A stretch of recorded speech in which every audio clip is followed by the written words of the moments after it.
Pues hola a todos de nuevo, una vez más, y después de este pequeño paréntesis que hicimos en el miércoles pasado, pues vamos a retomar nuestros encuentros y los retomamos un poco haciendo una síntesis de todas las cosas que hemos estado hablando, de las propuestas o de los puntos de vista. Teniendo en cuenta lo que siempre decimos, son meros conceptos, son meros puntos de vista. Esto es importante de entenderlo y de asumirlo, porque significa que un concepto es un concepto, una idea es una idea, y muchas veces hemos repetido, parafraseando a Lao Tzu, que el Tao que puede ser nombrado no es el auténtico Tao, es decir, aquello que puede ser explicado con palabras, por rica que sea la palabra, por contenido que tenga la palabra, por capacidad que en sí misma conlleve de explicarnos algo, no puede ni acercarse de lejos de lo que se trata. Estamos en estos encuentros cultivando, en la medida en que podemos, un interés por la práctica de la meditación, abordando la práctica de la meditación como una técnica.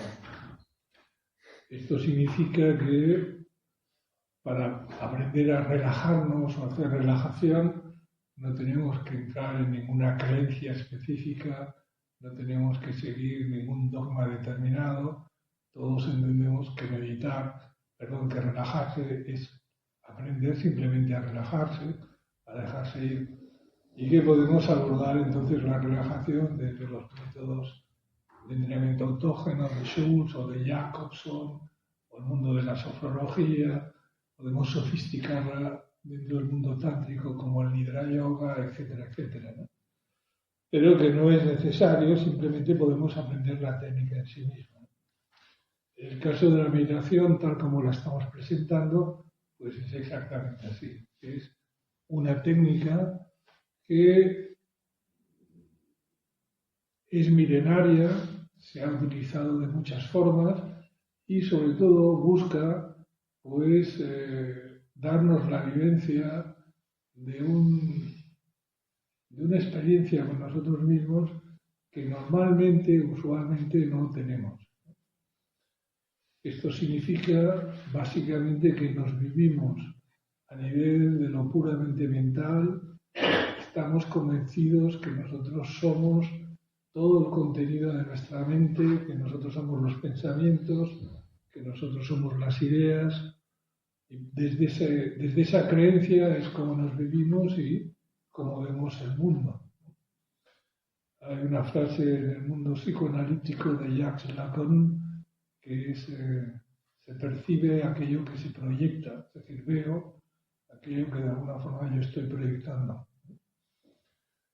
Y en este sentido la frase tiene mucho sentido, ¿no? Es decir, el mundo de las ideas, de cómo yo me siento, de las ideas que conllevo dentro mío, me hace etiquetar las cosas, verlas de una forma o de otras.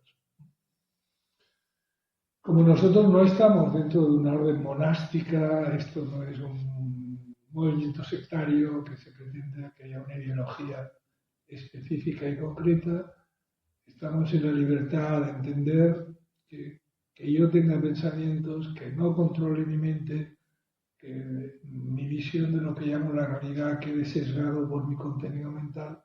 Esto no es bueno ni es malo. Aquí no aplicamos un criterio ético o moral o estético, ¿no? Esto es muy importante porque mucha gente se siente mal por el hecho de sentirse mal. Hay gente que se deprime por el hecho de sentirse deprimida, ¿no? Gente que le produce mucha ansiedad descubrir que tiene ansiedad. Este aspecto que podríamos llamar psicógeno, ¿no?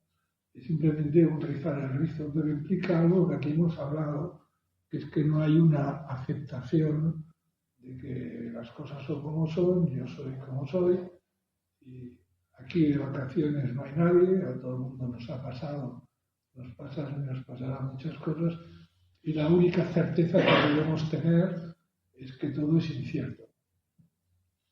Esto es importante porque nosotros venimos de una cultura del anti. Empezaríamos con el antibiótico, ¿no? Continuamos con el antiinflamatorio, ¿no? Y a partir de aquí el anti, el dolor, es decir, la no aceptación de que tal vez la vida de todos pues tiene sus luces y sus sombras, sus alegrías y sus tristezas. Lo que decimos, no hemos conocido nunca a nadie, yo por lo menos no he conocido nunca a nadie hasta ahora que haya venido a este mundo de vacaciones. Además, cuando hablas con la gente pone en voz alta a veces su propia historia personal y realmente a veces a la gente le pasan cosas que ni el más sofisticado y creativa de los guionistas de Hollywood se podía imaginar que esas cosas pasaban. Y sin embargo pasan. En esto que llamamos la realidad, entre comillas. ¿Por qué ahora he dado este pequeño giro? Porque hemos de entender que el origen de mucho malestar es que no aceptamos que las cosas son como son. Y como no acepto que las cosas son como son, pues entonces vivo enfadado, porque creo que los demás tendrían que entenderme o que valorarme o quererme como no me quieren, porque creo que no sé quién tendría que tener gratitud o que yo tendría que tener un reconocimiento. Estamos convencidos que nosotros sabemos perfectamente qué es lo mejor para nosotros y como la vida, desarrollándose en sí misma, no se produce tal y como uno piensa, entonces uno vive enfadado. Y desde el enfado busca desenfadarse, intentando que las cosas acaben siendo como uno piensa que tienen que ser.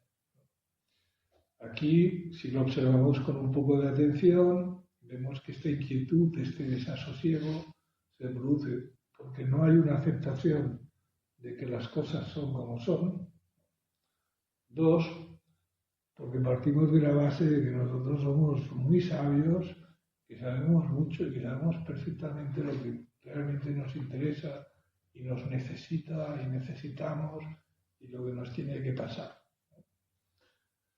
Sin embargo, cuando miro un poco hacia atrás en mi propia vida y veo que al final más o menos he ido consiguiendo cosas que yo creía, de las cuales me sentía merecedor, que me harían feliz, que me darían seguridad, etcétera, etcétera, no ha sido así. Ni en lo material ni en lo emocional. Es decir, que por mucho que yo viva enfadado porque las cosas no son como yo creo que tienen que ser, y por mucho que yo quiera que las cosas sean de acuerdo a lo que yo pienso, las cosas siguen siendo como son. Este acto, yo creo, de sabiduría, que consiste en saber fluir con la exigencia en cada momento del presente, es lo que los chinos llaman Wu Wei, que es una palabra, Wu Wei, de muy difícil traducción, y que seguramente una forma de, no de traducirla, pero de intentar entender su significado significa fluir. Fluir es aprender a fluir con la propia situación. Es sorprendente descubrir cómo personas que lo están pasando ciertamente mal a nivel mental o psicológico, no se dan cuenta que podrían aquietar mucho su mente simplemente si aceptaran que las cosas están siendo como son, sin sacar interpretaciones de malos karmas o de buenos karmas, o que esto me pasa porque soy tonto o porque no he sabido hacer, sino entendiendo que las cosas son como son. O sea, vemos la naturaleza, que sería, se ha dicho siempre, desde un punto de vista poético y muy romántico, la naturaleza como gran maestro. Si observamos la naturaleza en sí misma, vemos que la naturaleza a veces es tremendamente severa. Puede hacer mucho frío o mucho calor, podemos pasar sequías o podemos pasar inundaciones. ¿No? Y que la vida en la naturaleza en sí misma también es muy selectiva. Hay grandes cosas, pero también está el principio de la vida y de la muerte, es decir, de la impermanencia, está constantemente presente. La gente que vive en las ciudades menos que la gente que no vive en las ciudades, pero todo el mundo tenemos esta percepción de la naturaleza, o mediante un reportaje del National Geographic, ver cómo el león atrapa a la cebra o a la cría de la jirafa, etcétera, etcétera. Es decir, tampoco podemos vivir tan de espaldas a lo que es la naturaleza, aunque vivamos en el centro de una ciudad, ¿no? Y sin embargo, más allá del terror que nos produce o la lástima de la situación, no entrevemos un conocimiento de que la existencia es esto, con todo su juego de sombras y de formas. Es este arco iris, ¿no?, en el cual hay muchos colores, muchos tonos y muchas formas. A colación de por qué hemos sacado este tema de la meditación. Una escuela interesante de meditación son las escuelas budistas, y en el budismo las cosas que vemos. La primera noble verdad parece muy depresiva. Las nobles verdades son... Buda es un término que viene de Buddhi, que significa mente, por lo tanto sería un estado de desarrollo o de crecimiento interior. Sería lo mismo que un Cristo. Para nosotros un crucificado es el personaje de Jesús de Nazaret que muere en la cruz, y esto es un Cristo, pero desde unas lecturas diferentes, un Cristo es alguien que ha desarrollado un nivel de crecimiento interior y de vivencia espiritual muy profunda. Un Buda es exactamente lo mismo. Por lo tanto, de Budas han habido y hay muchos. Si bien cuando se habla de budismo o de Buda, se habla de Sakyamuni Buda. En la historia, que está también muy recreada, lo que pasa es que un budista así muy acérrimo no transmitirá la discusión, pero bueno, la historia es que Buda era un príncipe que nace en un palacio y que un astrólogo le dice a su padre, el rey: tu hijo va a dejar el reino, no va a ser rey, ¿no? Entonces el padre lo que hace es por todos los medios intentar que su hijo quede viviendo exclusivamente dentro del palacio, para que conozca solamente el palacio y no tenga ningún deseo ni ganas de irse del palacio. Entonces, bueno, tiene diferentes experiencias que van desde después de una orgía, descubrir allí todos los cuerpos de los hombres y de las mujeres, sumidos en drogas y en alcohol, vomitando, etcétera, etcétera, o cruzarse cuando sale con su cochero, el que le lleva la cuadriga, con un anciano y descubrir que la gente se hace vieja, etcétera, etcétera.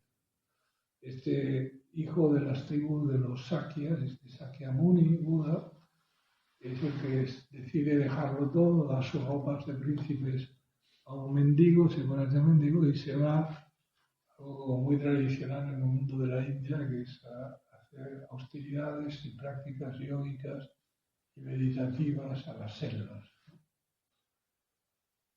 Este Buda llega a un momento que de tantas penalidades literalmente se está muriendo de hambre y de sed. Y está sentado debajo de un árbol y entonces oye que pasan por detrás de él unos juglares, aquí les llamaríamos juglares, un circo, un instrumento, y ve que hay alguien que un instrumento lo está afinando. Entonces él piensa, la cuerda si está excesivamente tensa no está bien afinada y se rompe, la cuerda si no está tensa mínimamente tampoco suena, no hay un punto medio. A partir de pensar que vive la experiencia del punto medio, dicen, mira, yo me estoy muriendo de hambre y de sed, he llevado mi vida hasta unos extremos intensísimos, me estoy muriendo y no considero absolutamente nada. No he aprendido conmigo mismo a afinar la cuerda de la manera adecuada. Todo esto es un poco más largo, pero no se trata aquí de alargarlo en exceso, simplemente para ejemplarizar un poco a dónde vamos. Hay una mujer que descubre a Buda que se está muriendo debajo del árbol, y en unas tradiciones dice que va al río, coge agua y le da de beber. En otros es una lechera que le da de beber leche. es todo muy curioso. El nombre de esta que le da agua a la vaquera literalmente es la más fea del pueblo. Y bueno, debe ser muy fea. Y por otro lado, cuando si lo que le da es leche, etcétera, etcétera, y todas las connotaciones tántrico-sexuales que no tiene si le da agua, etcétera, etcétera. En las tradiciones es agua, en otras es leche. El caso es que esto lo reanima y entonces tiene la vivencia, la esencia de lo que llamamos la mente de Buda. Entonces se dice, pero esto que acabo de experimentar y de descubrir no se lo va a creer nadie, porque queda muy lejos, pues esto, ¿no? De vivir en situaciones extremas, sin comer, sin beber, en la selva, claro, porque serían las tradiciones místicas de los padres del desierto, etcétera, etcétera, pero en la India. Entonces dice que los dioses le hablan, le dicen, no, pero piensa que no sé qué, no sé cuántos. A mí me recuerda mucho el capítulo de Sodoma y Gomorra, cuando los dioses hablan con Job y le dicen, pero si hay 5 hombres justos, no destruirás la ciudad. Y bueno, entonces no se queda muy convencido que encuentra diciendo, pero si hay 4 hombres justos, bueno, y si hay 3, venga. Y 2, y si hay 1, venga, no hay ni uno. Entonces se llevan por delante a Sodoma y a Gomorra. Es algo parecido. Al final los dioses convencen a Sakyamuni Buda que diga lo que ha sido su experiencia y tradicionalmente se le sitúa en el Parque de los Ciervos, cerca de Benares, de Varanasi, ¿no? Donde allí da antiguos compañeros suyos que han estado haciendo prácticas muy extremas con él en la selva, da sus primeras grandes enseñanzas, que se basan en las 5 primeras nobles verdades. Las 5 nobles verdades, las 5 primeras nobles verdades, la primera de todas es, la vida es sufrimiento. Todo esto de salida, según como lo escuchas en Polón Occidental, es como muy depresivo. Porque esto de que la vida sea sufrimiento parece que sea. Pero si profundizas en el aspecto, no tú, en lo que dice Buda, dice la vida es sufrimiento. Primero que todo porque todo es impermanente. Todo, o sea, nada se sostiene, nada dura. Por lo tanto, todo es incierto. Entonces, no te puedes coger a nada para evitar el sufrimiento. Todo es sufrimiento porque cojas a lo que te cojas acabará desapareciendo. Claro, esto tiene también su aspecto positivo, porque si todo pasa, pasan los peores de los momentos y los mejores de los momentos también. Pero también los peores de los momentos. Bueno, él aquí desarrolla las otras 4 nobles verdades, pero a mí siempre me ha parecido que esta propuesta de Buda es poco depresiva y que esta propuesta de aceptar que los seres humanos nos influyen muchas cosas, tenemos sentimientos, tenemos emociones, el cuerpo humano es muy complejo.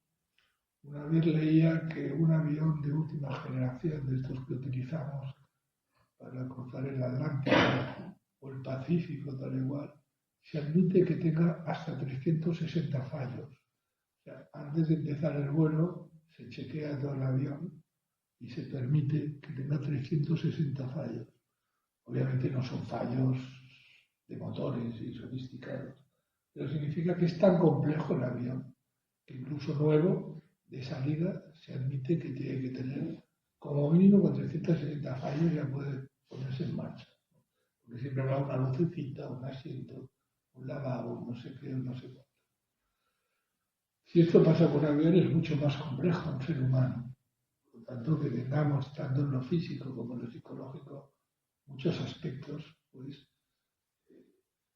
de sufrimiento, de incertezas, de buenos momentos, de malos momentos, pues es lo que hay.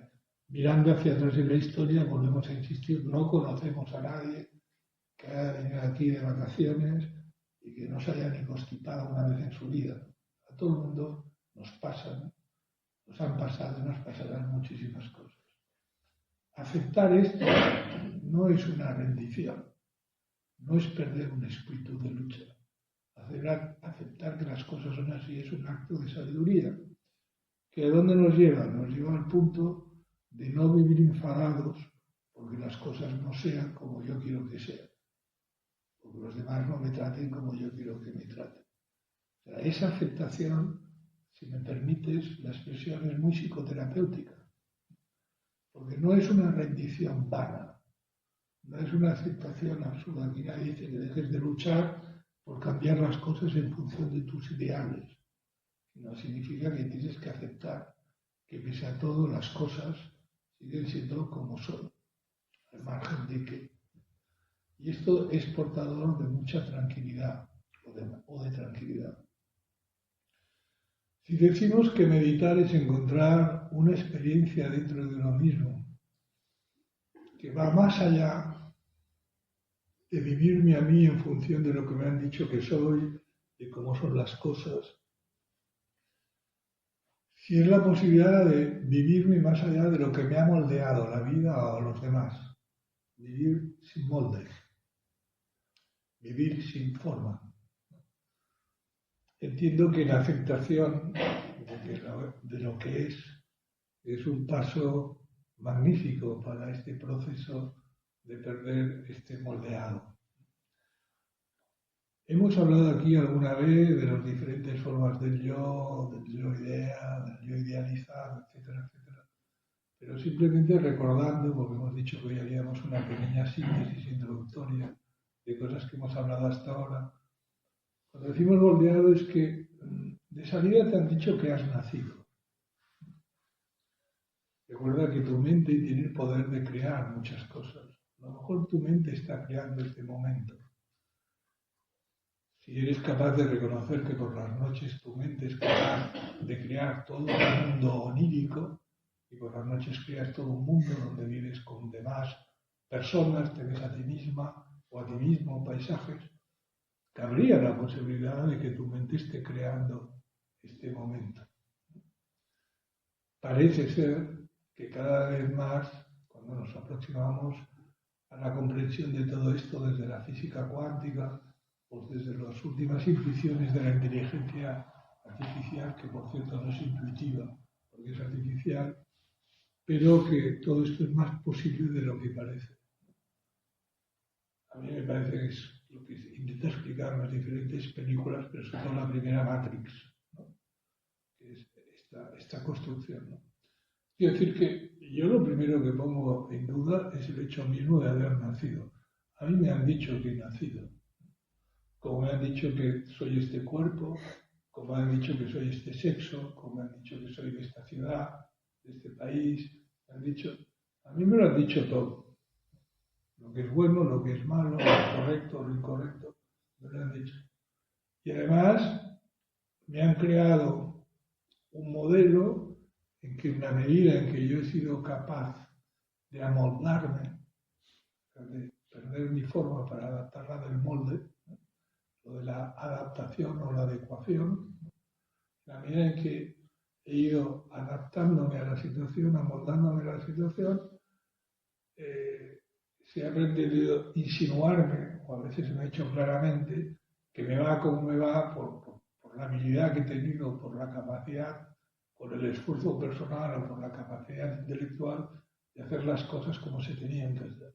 Y a mí me han dicho que las cosas se tenían que hacer de una forma. Y si no las haces, allá tú. Pero así te van las cosas como te dan. Esto tampoco es cierto, porque gente que ha seguido el guión, yo por supuesto no, pero al pie de la letra no es que las cosas le hayan ido magníficamente bien. Es decir, la meditación es una oportunidad, yo creo que única, para empezar a vivirse a uno mismo más allá de lo que me han hecho creer. Por eso yo tengo mucho interés en no haceros creer nada, de utilizar esta posibilidad, cuando estamos aquí los miércoles, de vender ningún tipo de creencia.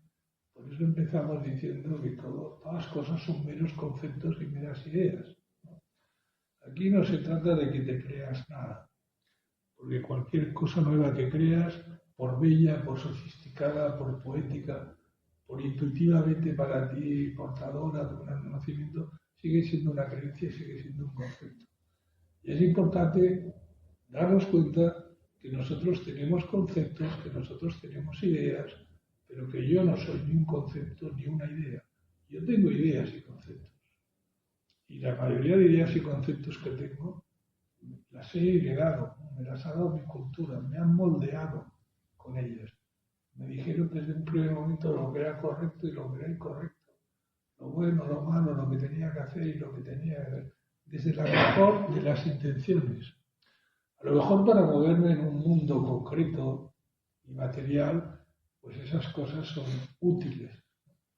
Pero en el punto que estamos ahora, en el business, en el negocio, por dar una palabra de la experiencia meditativa, es todo lo contrario.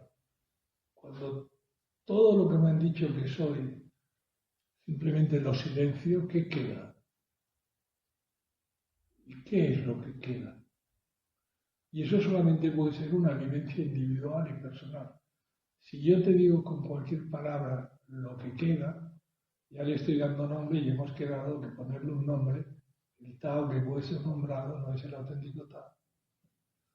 Por eso intentamos no hablar de un camino específico, de un camino concreto. Yo podría, evidentemente, poner en voz alta mi propia experiencia personal dentro del mundo del budismo, dentro del mundo del shaivismo no dual de Cachemira, etc.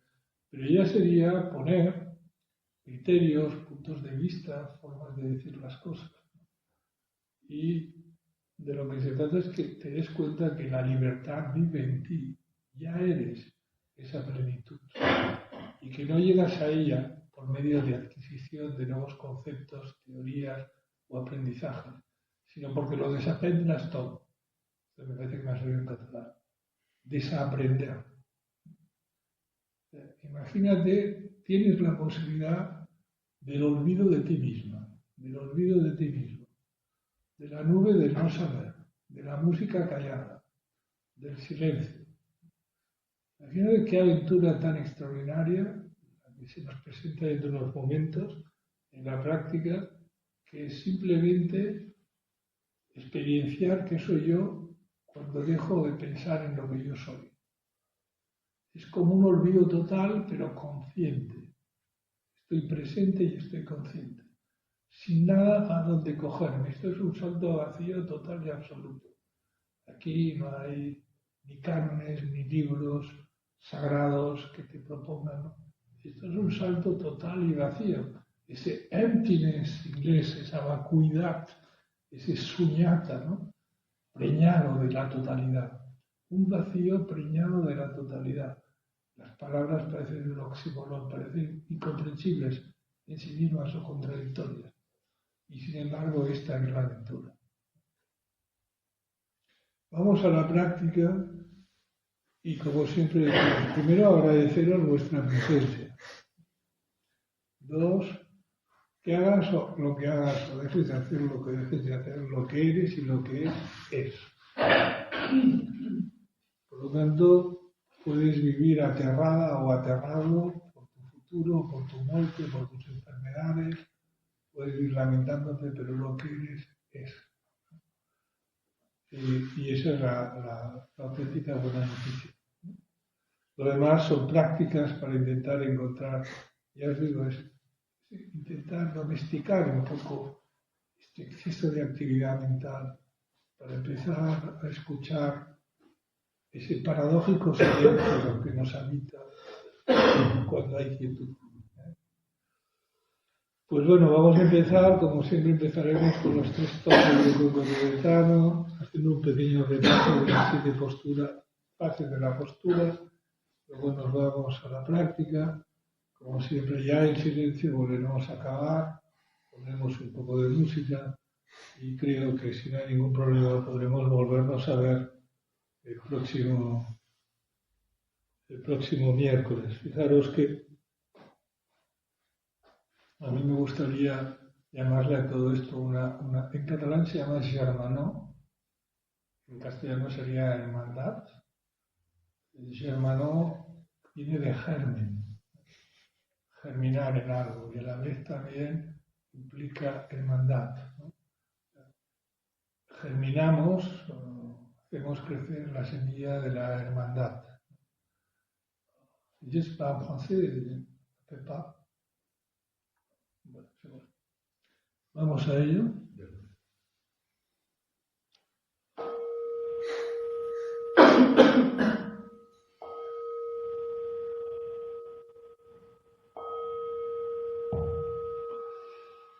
Pues ponemos los dedos pulgares sobre la palma de las manos, cerramos. Estiro la columna vertebral, de suerte que las costillas se separan entre ellas y empujando desde el suelo pélvico, vacío el aire hacia arriba, diafragma. Y ahora inspiro, aguantando un poco el suelo pélvico. De nuevo vacío.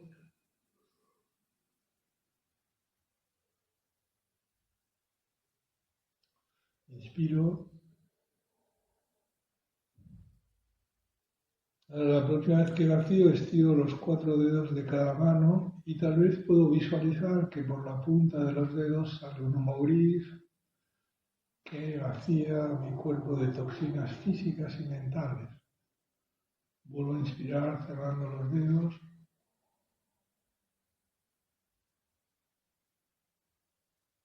Expiro estirando los dedos.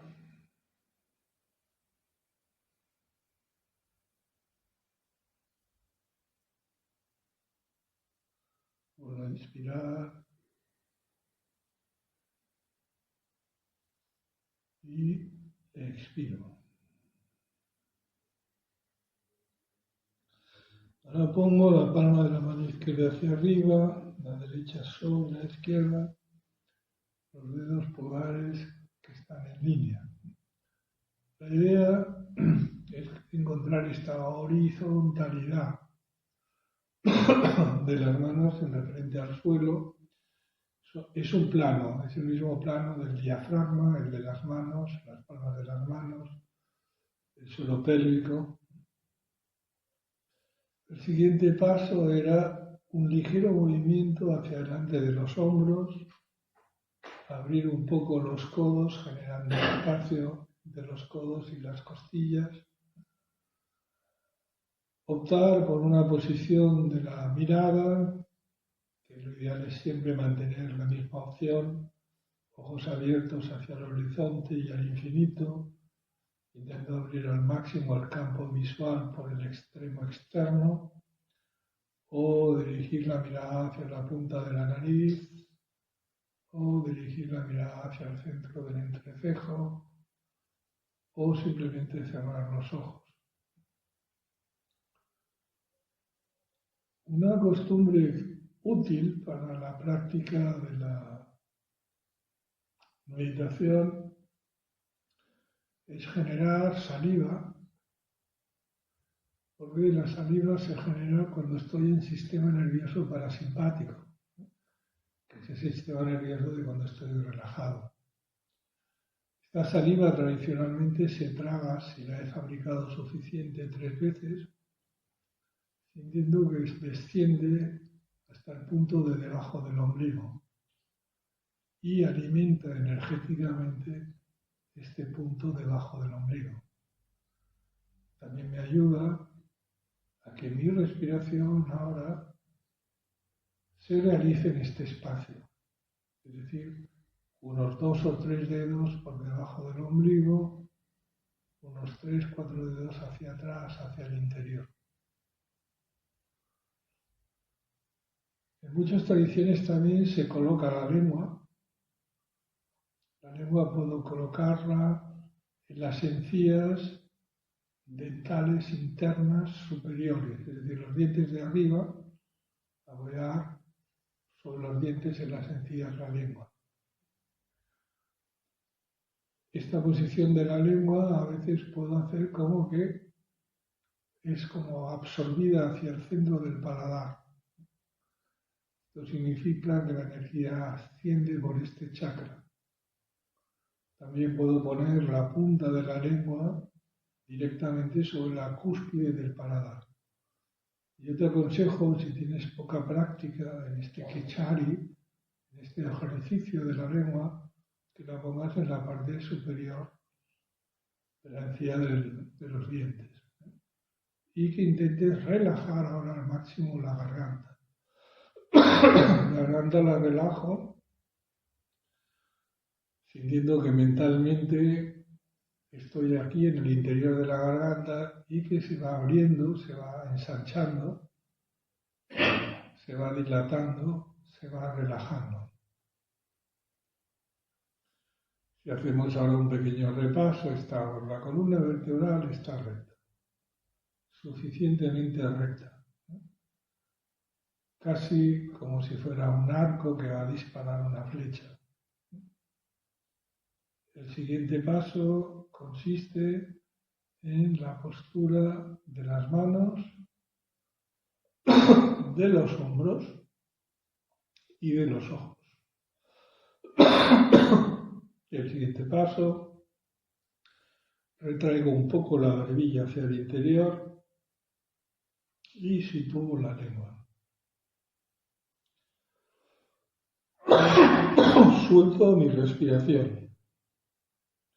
Dejo ir la respiración.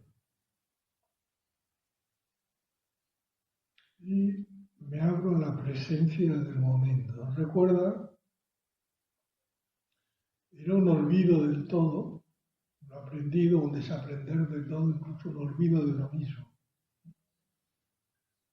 Para quedarme tan solo en la presencia, sintiéndome. Date cuenta que si sientes tu cuerpo, si sientes tu presencia física, estás en esta presencia. Descubre cómo los pensamientos vienen y van. Pero descubre cómo por detrás de los pensamientos continúa estando la conciencia, presencia. Es algo muy concreto y específico. Deja que tu respiración se manifieste por debajo del ombligo.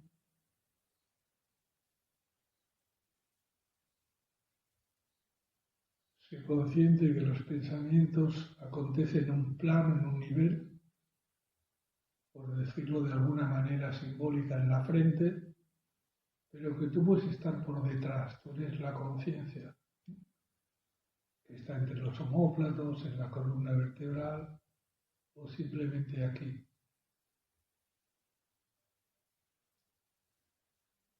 Si permaneces en la tranquilidad de quien observa o está detrás de los pensamientos, sin inmiscuirse en la naturaleza del pensamiento, sin querer hacer nada con ellos, simplemente quedarme en la presencia, puedo descubrir que me puedo sentir más allá de los límites de mi propio cuerpo físico, hacia adelante, hacia atrás, hacia arriba, hacia abajo y hacia los lados, como si todo yo me hubiera convertido en una enorme sonrisa.